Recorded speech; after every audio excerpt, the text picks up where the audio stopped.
Ok, on va revenir en fait sur la tension électrique maintenant qu'on a bien vu en fait tout ce qu'il y avait à voir sur l'intensité du courant électrique. En fait, on peut prévoir à l'avance quelle sera la tension électrique dans un circuit. Alors, premièrement, on va voir pour un circuit en dérivation. Ok, les circuits en dérivation, je vous rappelle, c'est quand il y a plusieurs carrés en fait qui, euh, qui sont collés les uns sur les autres. Et voilà, en fait, pour là c'est tout simple. Dans un circuit en dérivation, en fait, quand il y a plusieurs dipôles qui sont en dérivation, donc les dipôles, hein, c'est un composant électrique qui a deux pôles et qu'on peut brancher à deux endroits. D'accord. Donc un dipôle, ça peut être une lampe, un générateur, un interrupteur, n'importe quoi. Donc quand vous avez plusieurs dipôles en dérivation, et ben en fait ils auront la même tension électrique. Voilà, c'est une règle. C'est logique parce qu'on avait vu, je sais pas si vous vous en rappelez, que la tension électrique c'était une grandeur en fait qui se mesurait entre deux bornes. Ok.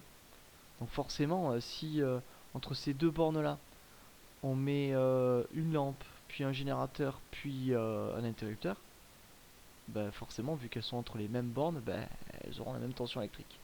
Voilà. Donc c'est ça. Donc voilà, n'importe, vous pouvez mettre autant de dipôles que vous voulez, autant de lampes que vous voulez, vu qu'elles sont en dérivation, elles auront la même tension électrique. Et c'est ce qui est utile en fait, parce que justement, chez vous, le EDF vous envoie une tension électrique de 230 volts. Et en fait, hein, vos installations électriques chez vous fait que absolument tout est en dérivation. Voilà.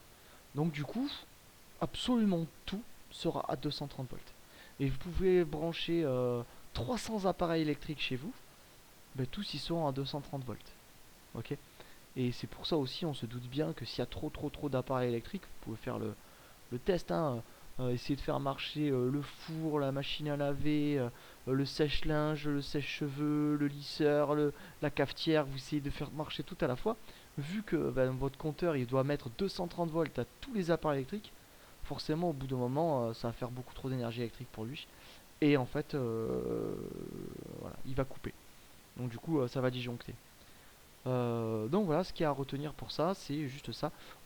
On appelle ça la loi d'unicité de la tension, parce que justement, en fait, il n'y a qu'une seule et unique tension dans des circuits en dérivation, dans des dipôles en dérivation.